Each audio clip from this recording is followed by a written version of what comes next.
Bonjour.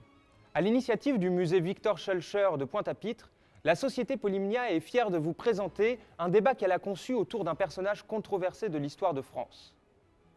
Victor Schœlcher a signé en 1848 le décret d'abolition de l'esclavage. À partir de cette date, il fut érigé en héros de la République. Des statues furent construites à son effigie et notamment dans les Antilles. Mais on le sait tous, l'histoire a parfois quelques trous de mémoire. Nous sommes justement ici pour l'interroger. Nous sommes ici pour savoir si Victor Schœlcher était réellement le chevalier blanc dont nous a fait part les livres d'histoire. Nous sommes ici pour faire le procès de Victor Schœlcher. Ce procès se tiendra en deux temps. D'abord, un débat sous un prisme historique, puis un débat sous un prisme plus actuel. Mais nous y reviendrons. Pour le moment, passons au premier débat. Deux orateurs vont s'affronter sur la question suivante. Quelle place doit-on accorder à Victor Schœlcher dans l'histoire des Antilles ?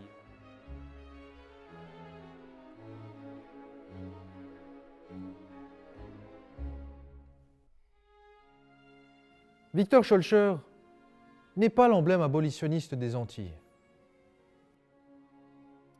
Victor Schœlcher est l'un des principaux artisans de l'abolition de l'esclavage.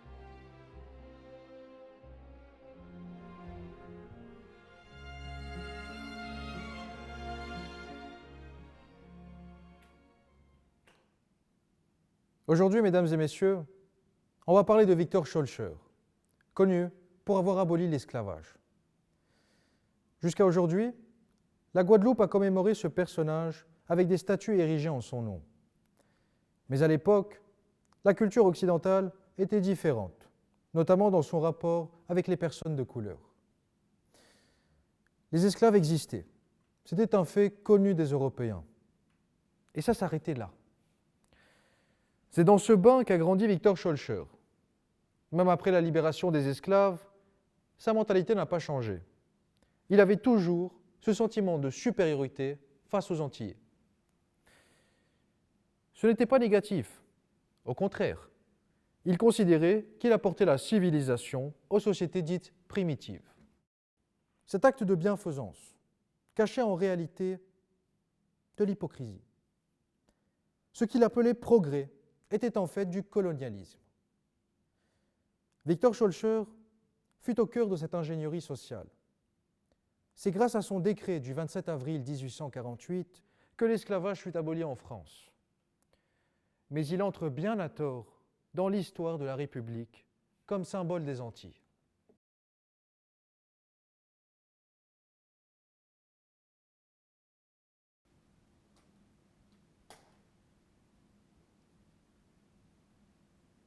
Pour comprendre l'histoire, il ne faut pas regarder le passé avec les lunettes du présent. Si la notion de dignité humaine paraît aujourd'hui évidente, elle n'a pas toujours été consensuelle dans le monde. Bien au contraire. Depuis l'Antiquité, la pratique de l'esclavage est largement répandue autour du globe, si bien que l'on pensait qu'elle faisait partie de la nature des choses.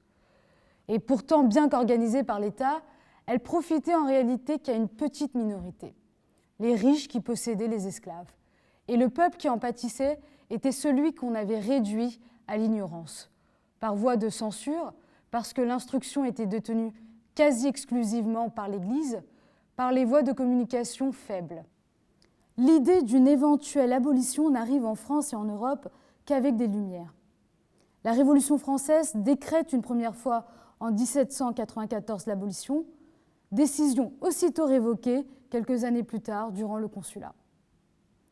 Parce que dans une époque aussi marquée par des impératifs économiques et militaires, l'abolition définitive de l'esclavage ne pouvait se faire qu'avec une transition idéologique, au niveau politique. Et l'un de ses plus fervents instigateurs fut Victor Schœlcher.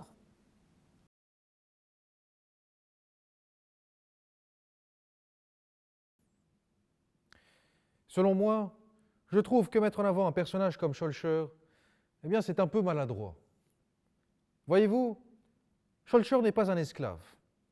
Il n'a jamais vu ce qu'était la misère et l'injustice que vivaient les esclaves au jour le jour. À 35 ans, il voyage à Cuba en Amérique centrale, en Afrique, et se rend compte de l'horreur de l'esclavage. 2 ans plus tard, il a un avis sur l'abolition. Il est pour, mais pas pour tout de suite. Ce serait selon lui, je cite, « infecter la société active de plusieurs millions de brutes décorés du titre de citoyens qui ne seraient en définitive qu'une vaste pépinière de mendiants et de prolétaires. » Le pire dans tout ça, c'est penser que les Antillais, que les esclaves ont attendu Schœlcher le libérateur. Quelqu'un aurait dû lui rappeler qu'en 1794, quand il n'était même pas né, Toussaint l'Ouverture abolissait déjà l'esclavage. Pourquoi ? Eh bien parce que c'était un esclave, et ça ne lui plaisait pas. Il avait bien raison, et il n'était pas le seul. Même après que Napoléon a rétabli l'esclavage en 1802, il a continué à se battre. Même face à l'armée française, les Toussaint, les Delgrès, les Ignace sont morts debout, comme des hommes libres. Voilà 50 ans d'histoire qui s'écoulaient, que Schœlcher n'avait pas encore formé un avis sur la question.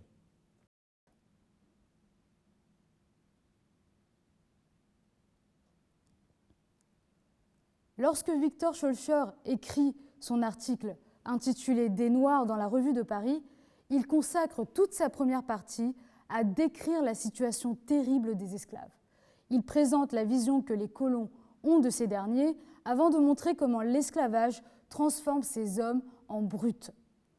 Les citations partiales que vous avez entendues relèvent des propos d'analyse et de description et non d'opinion. Et ce qui est remarquable, c'est que ceux qui en font un usage tronqué et décontextualisé sont les opposés de ceux qui le faisaient il y a 2 siècles. À l'époque, c'était l'élite coloniale qui citait hors contexte ces phrases pour empêcher justement Schœlcher d'être élu aux Antilles ou même que ses idées se diffusent parmi les populations des îles caribéennes. Ces phrases étaient citées de manière malhonnête par les détracteurs de l'abolition pour monter les hommes libres contre les esclaves et les mulâtres contre les noirs. Et pourtant, malgré tout cela, Schœlcher a quand même été élu à la Constituante de 1848, en Martinique et en Guadeloupe, où il a lui-même choisi un suppléant noir, Louisy Mathieu, un ancien esclave affranchi qui a siégé 1 an à l'Assemblée constituante. Il a même été député en Guyane. Sa voix était donc majoritairement soutenue dans les colonies en faveur de l'abolition. Pourquoi a-t-il été élu parmi les hommes libres de couleur ? Eh bien, peut-être pour ce genre de phrase. Je cite : « Nous ne disons pas que tous les nègres sont des hommes de génie, mais nous disons qu'il est faux et extravagant d'en faire des idiots, et que c'est avoir soi-même très peu de cerveau que de bâtir sur leurs angles faciales de petites théories physiologiques qui tendent à leur refuser à peu près toute intelligence. L'homme noir n'est pas moins digne de liberté que l'homme blanc. » Ou encore, dans son chapitre 10 de l'esclavage des Noirs et de la législation coloniale, il soutient encore que l'esclavage des Noirs est une injure à la dignité humaine, parce que l'intelligence de l'homme noir est parfaitement égale à celle de l'homme blanc. Voilà ce qu'écrivait Schœlcher à une époque où les militants d'aujourd'hui prétendent que tous les Européens étaient racistes. En plus de mettre l'homme noir au même niveau que l'homme blanc, il dénonçait publiquement les sévices infligés aux esclaves. Et il allait même plus loin. Il publiait le nom des tortionnaires. Résultat, Victor Schœlcher était l'ennemi public numéro 1 de l'élite coloniale.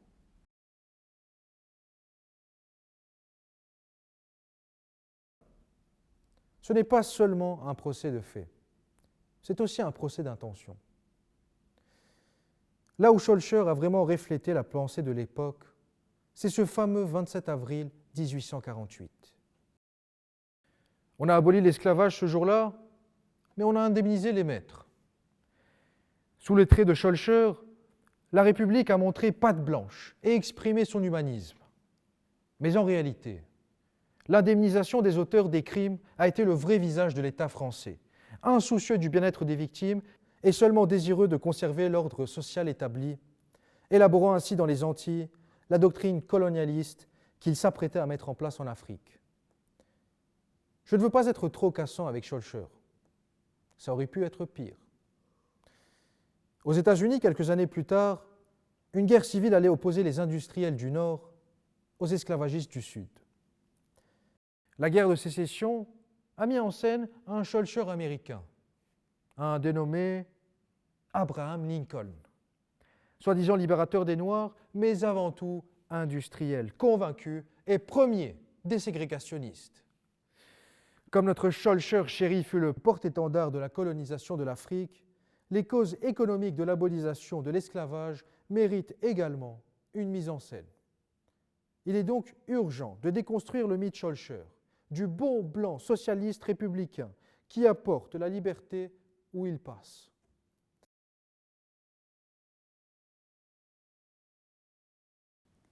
Si la morale est importante, elle ne peut en pratique s'extraire du contexte économique et politique. Contrairement à ce qui a été dit, il n'était pas dans l'intérêt de la France d'abolir l'esclavage.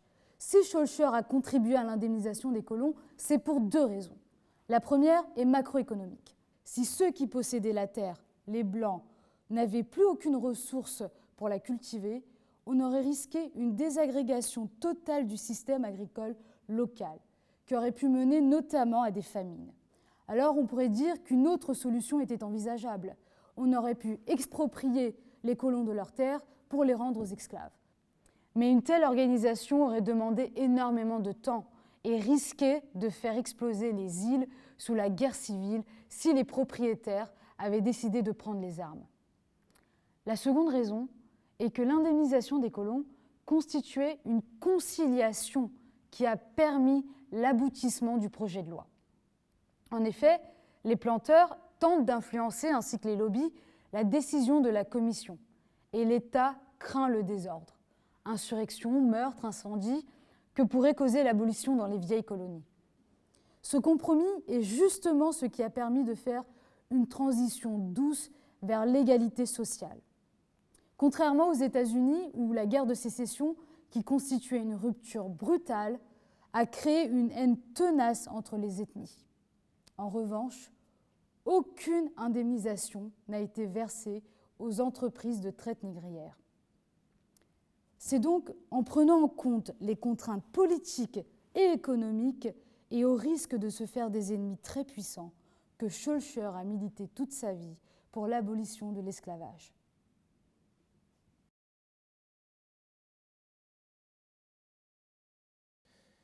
Pour conclure, Schœlcher n'était pas mauvais. Il ne possédait pas d'esclaves. Mais de là à dire que c'est le symbole des abolitionnistes, ce serait totalement exagéré. C'est d'abord par ces révoltes que le peuple opprimé s'est libéré. Schœlcher n'a fait office que de transition d'une époque esclavagiste à une époque colonialiste. Et c'est pour ça qu'il est mis en avant. Cette mise en lumière justifiait de fait la colonisation. Il n'était pas l'allié des Antilles, mais plutôt celui de la République.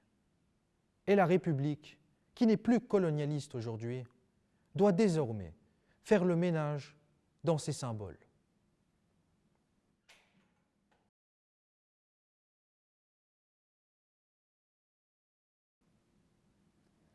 Pour évaluer la place de Schœlcher dans l'abolition de l'esclavage, il faut le juger selon son époque.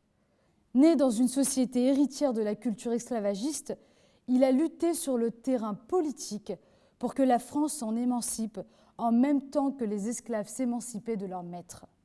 Mais plus précisément encore, il a voulu mettre fin à ces aliénations de la manière la plus pacifique qu'il soit, en préservant les intérêts de la France autant que celles de tous les hommes, sans distinction. Héritier d'une culture qu'il réprouvait, il a à son tour légué à la Guadeloupe et au musée qui porte son nom désormais l'ensemble de sa collection. Ainsi, pour critiquer Schœlcher et son rôle dans le processus abolitionniste, il faut soit être de mauvaise foi, soit méconnaître l'histoire. Schœlcher a tout à fait le droit à sa place d'honneur dans l'histoire des Antilles.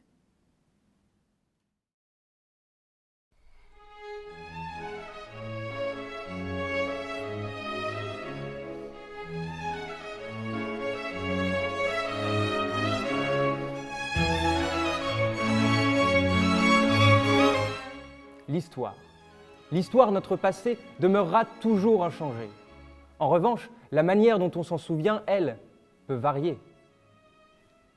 Depuis quelques années, des destructions de statues à l'effigie de personnes célèbres ont eu lieu dans de nombreux pays du monde. Le général Lee aux États-Unis, le roi Léopold II en Belgique, en France, Victor Schœlcher. C'est l'objet de notre second débat. Faut-il déboulonner les statues de Victor Schœlcher ?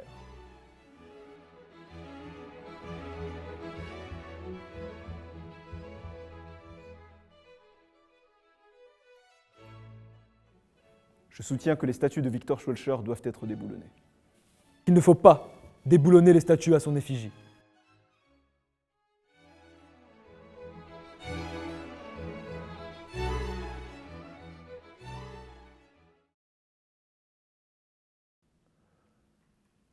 Le 4 février 1794 est un jour important, un jour marquant, un jour symbolique.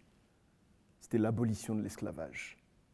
Cette abolition, on ne la devait déjà qu'aux révoltes des esclaves, notamment ceux de Saint-Domingue, comme Toussaint Louverture, Delgrès ou Ignace dont on a parlé.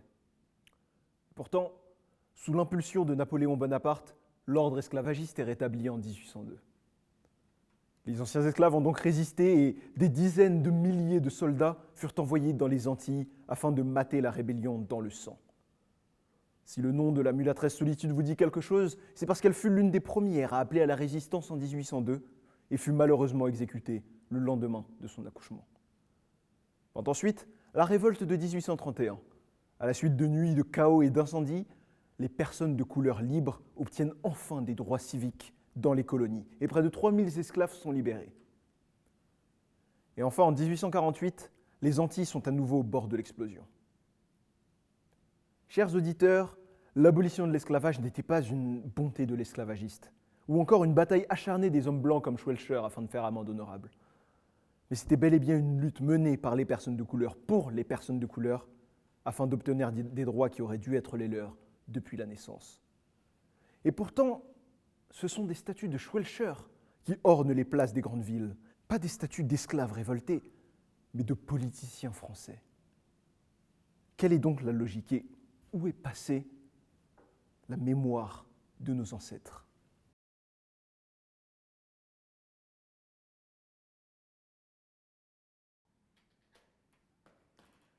Quelle honte que le gouvernement de France ait encore des esclaves. Pourquoi ne donne-t-il pas le signal de l'abolition, comme le fit la couronne d'Angleterre le 12 mars 1831. Nous demandons, messieurs, l'abolition immédiate et complète de l'esclavage dans les colonies françaises, parce que la propriété de l'homme sur l'homme est un crime, parce qu'on ne peut détruire les vices de la servitude qu'en abolissant la servitude elle-même, parce que toutes les notions de justice et d'humanité se perdent dans une société à esclaves, parce que l'homme est encore vendu comme du bétail dans nos colonies. Ces mots, ce sont ceux prononcés par Victor Schœlcher en 1842 dans son ouvrage intitulé « Abolition immédiate de l'esclavage » et dans sa pétition pour l'abolition de l'esclavage en 1847. Les statues à son effigie sont donc un témoignage de la lutte politique violente qui a opposé les esclavagistes aux abolitionnistes dans les Antilles au milieu du XIXe siècle. Mais elles ne font que glorifier le chef de file du camp des vainqueurs, c'est-à-dire le camp de l'abolition. Il est insensé d'étudier la figure historique de Schœlcher sous l'angle de la pensée antiraciste de notre temps. D'ailleurs, notre génération sera peut-être jugée dans 200 ans pour des pratiques que l'on considérera comme inhumaines et qui nous apparaissent aujourd'hui comme une norme. Par exemple, des millions de gens, blancs ou noirs, vont regarder la Coupe du Monde au Qatar en 2022. Alors que l'on sait tous que des dizaines de milliers de personnes, en majorité des Bangladais et Pakistanais quasiment réduits à l'état d'esclavage, ont perdu la vie sur les chantiers des stades. De la même manière, un nombre considérable de personnes achètent en permanence de nombreux objets produits par des firmes dans des usines basées en Chine et qui exploitent plus ou moins explicitement des travailleurs ouïghours, eux aussi réduits à un état proche de l'esclavage. Au contraire, il faut voir Victor Schœlcher pour ce qu'il est, un des politiciens les plus progressistes de son temps. Ce que racontent les statues de Schœlcher, c'est le passage d'une France esclavagiste à une France en chemin vers l'égalitarisme au plus haut niveau de l'État. L'histoire de Schwelcher, ce n'est rien de moins que l'histoire de la réconciliation des peuples par l'œuvre républicaine.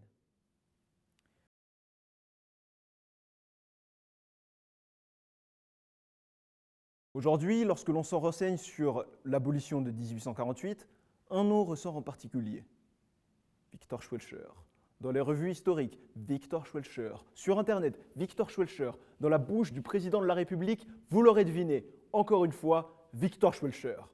Pourquoi est-il autant mis en avant alors que tout ce qu'il a fait, c'est profiter des efforts, du courage et des larmes des morts des vrais héros sans nom ayant permis la libération des esclaves? Car Schwelcher et la République n'étaient pas avec les esclaves. Car ils ont non seulement indemnisé les anciens colons, mais pour les indemniser, ils ont utilisé l'article 17 de la Déclaration des droits de l'homme et du citoyen. Un article qui consacre le droit de propriété. Pauvres maîtres, expropriés de leurs pauvres esclaves. Les anciens esclaves sont donc devenus des hommes libres et égaux en droit, mais l'indemnisation des colons leur faisait symboliquement conserver leur statut de choses possédées.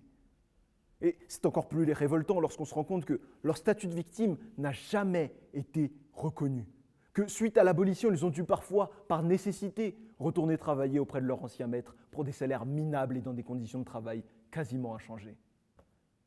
Tout cela a conduit à des iniquités et à des injustices toujours présentes dans les îles de Guadeloupe et de Martinique.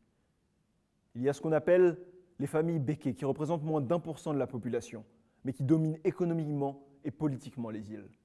Ils sont les descendants des premiers colons européens, les familles Ayot, Despointes, Loret ou Aubray. Alors bien sûr, tous les béquets ne sont pas à la tête d'un empire, mais certains ont conservé une position dominante grâce à leur héritage esclavagiste.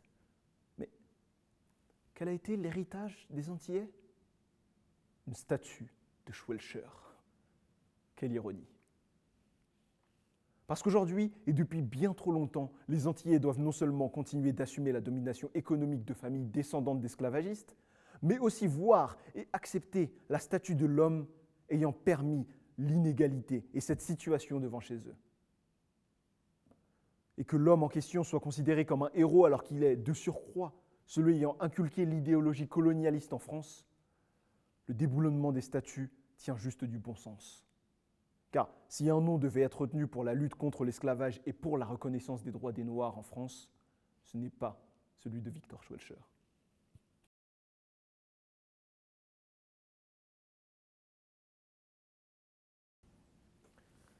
Les statuts de Schwelcher ne nient pas l'importance des révoltes noires. Elles ne font que souligner l'importance du processus politique. Schwelcher a marché de concert avec les esclaves. Aimé Césaire, anticolonialiste notoire, est fondateur du premier congrès des artistes et écrivains noirs. L'argument selon lequel Schwelcher a cherché à indemniser les colons dépossédés de leurs esclaves est fallacieux. Il a même au contraire cherché à influencer le gouvernement de l'époque en proposant l'indemnisation des esclaves et l'attribution pour eux de lopin de terre. Mais c'est le gouvernement qui a refusé, en préférant adopter le très controversé décret du 27 avril 1848, dont l'article 5 arrête l'indemnisation des planteurs. Mais si vous voulez vous faire une idée du point de vue de Schwelcher sur les colons, cette citation tirée de son ouvrage « L'histoire de l'esclavage sur ces 2 dernières années » en est un exemple parfait. Les colons tout-puissants s'asservissent des gouverneurs, se jouent des lois, font chasser les fonctionnaires et les prêtres qui ne se laissent pas séduire, introduisent leurs enfants jusqu'à dans les postes les plus élevés de l'administration, au ministère de la Marine, subventionnent les journaux et payent un député et un pair de France pour vanter l'esclavage dans les colonies. Vous le voyez, Victor Schwelcher vouait une véritable haine aux colons qu'il considérait non seulement comme des adversaires politiques, mais aussi comme des ennemis de la République corrompus et véreux. Néanmoins, il serait malhonnête de ma part de ne pas admettre que Schwelcher a trop longtemps été perçu en France comme la figure de proue de l'abolition de l'esclavage au détriment des insurgés eux-mêmes, comme le montrent de nombreux manuels destinés aux élèves de première. Mais des actions sont déjà entreprises pour lutter contre cette vision de l'histoire. Par exemple, sans chercher à effacer les noms des rues ou à déboulonner des statues, la Fondation pour la mémoire de l'esclavage a entrepris d'accompagner les statues de panneaux explicatifs et de les restituer dans leur contexte historique. Non, Schweilcher n'est pas un bienveillant parrain des nègres, comme il a été surnommé au XIXe siècle. Cette vision paternaliste est à rejeter, tout autant que le schwellerisme assimilationniste qui fut la politique coloniale pendant longtemps et qui a occulté la résistance des insurgés noirs à l'esclavage. Mais il doit rester dans les mémoires comme un des hommes politiques qui a participé à sauver l'honneur de la France sur la question de l'esclavage et qui, en définitive, pour reprendre l'expression de Racine, ne mérite ni excès d'honneur ni indignité.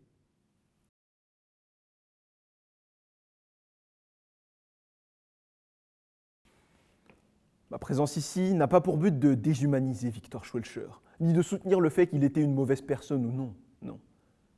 Il a indéniablement eu son importance dans le processus législatif français. En revanche, il ne représente en rien la vie et les combats des anciens esclaves. Eux avaient souffert, eux s'étaient battus afin que leurs enfants, leurs petits-enfants et leurs descendants puissent être libres. Ce sont eux que nous devrions célébrer. Si hommage ne leur est pas rendu, tant qu'ils ne sont pas reconnus, l'injustice historique perdure dans l'injustice mémorielle. Et malgré cela, malgré ces efforts, cette injustice du passé s'incruste dans le sol même des rues, au travers de ces statues. En glorifiant Schweilcher, on masque l'histoire des Noirs, mais la souffrance, elle demeure, constamment rappelée par la culture qui nous environne. D'autant plus que ces statues ont une odeur écœurante de paternalisme racial. Il suffit de les voir. Victor Schweilcher montrant la voie à un enfant noir.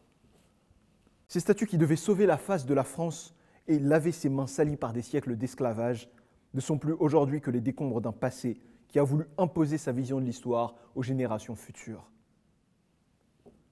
Je suis celui des Français qui veut retrouver son histoire. Aimer Schweilcher, mais lui préférer solitude, tout comme les Français aiment Churchill, mais lui préfèrent De Gaulle. Aujourd'hui, des demandes ont été faites, des pétitions ont été signées, des voix se lèvent depuis des années afin de remettre les choses en place. Malheureusement, c'est dans ce contexte sans réponse et dans une inaction totale du pouvoir en place que le déboulonnement sauvage semblait et semble être toujours la meilleure solution.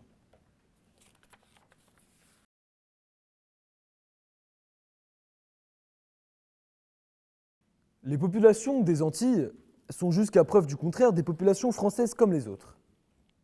C'est ce que rappelle l'article 1 de la Constitution qui affirme que la France est une république indivisible qui assure l'égalité devant la loi de tous les citoyens sans distinction d'origine, de race ou de religion. C'est pour cette raison que les Antillais doivent se plier comme tous les autres Français au débat public qui concerne l'avenir de leur statut sur leur place. Si chacun, selon son opinion, en venait à déboulonner les statues d'une figure historique qu'il n'apprécie pas, on ne trouverait dans nos rues ni statue de Jaurès, ni statue de Jeanne d'Arc, ni statue de Napoléon. D'ailleurs, tous les 22 mai, à partir de 1971, dans la ville de Rivière-Pilote, le buste de Victor Schweilcher était repeint en noir pour symboliser le désir d'autonomie de la Martinique. Et suite à une délibération prise en conseil municipal, Alfred Marie-Jeanne, le maire de la ville, est venu démonter cette statue qui a été remplacée par 3 statues d'insurgés. Cet exemple illustre le fait que des actions sont déjà menées pour la mémoire des insurrections locales et des luttes indigènes. Mais à la différence des décrochages sauvages des statues, ces actions sont menées après un débat politique et médiatique qui permet une confrontation des points de vue, qui est le propre d'un processus démocratique. Il faut garder à l'esprit que pendant la Révolution française, dans l'effervescence du moment, les révolutionnaires ont profané la basilique Saint-Denis et ont détruit des statues, parfois millénaires, qui représentaient les rois de France. Évidemment, sur le moment, cela a permis d'entériner le passage d'une France monarchique à une France républicaine. Mais lorsque l'on prend un peu de recul et qu'on se détache de cette vision symbolique, on se rend compte que ces profanations ont surtout causé beaucoup de tort aux historiens des générations futures qui n'ont pu que constater une perte historique irrémédiable.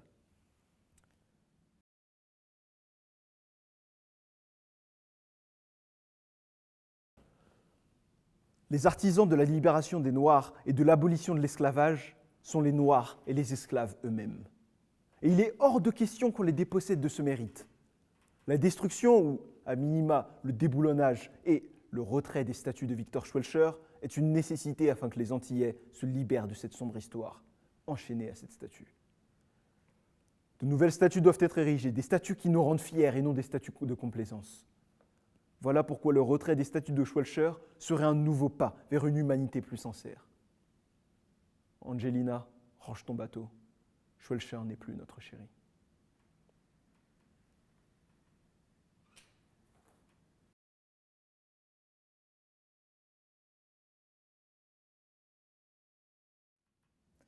La République n'entend plus faire de distinction dans la famille humaine, écrivait Victor Schwelcher en 1848.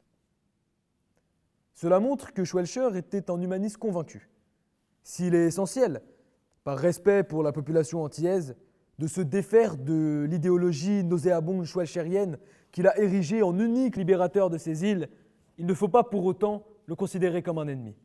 Le vrai ennemi de l'histoire, c'est le manichéisme, d'un côté comme de l'autre.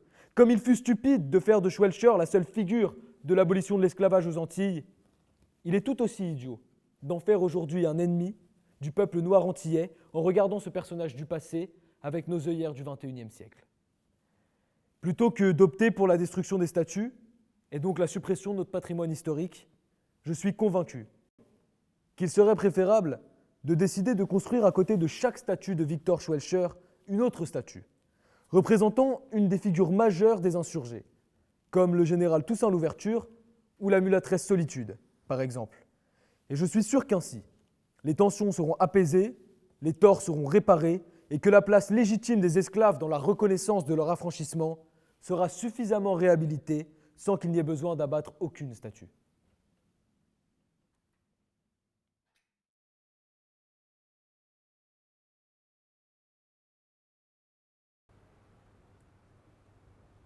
Le débat touche à sa fin.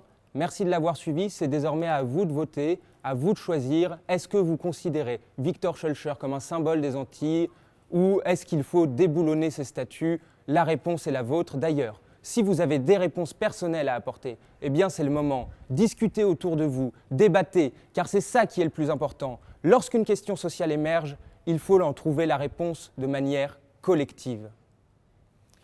Merci au musée Victor Schwelcher d'avoir permis la diffusion de ce débat. Vous pouvez retrouver Polymnia sur les réseaux sociaux et à très bientôt pour de nouveaux débats.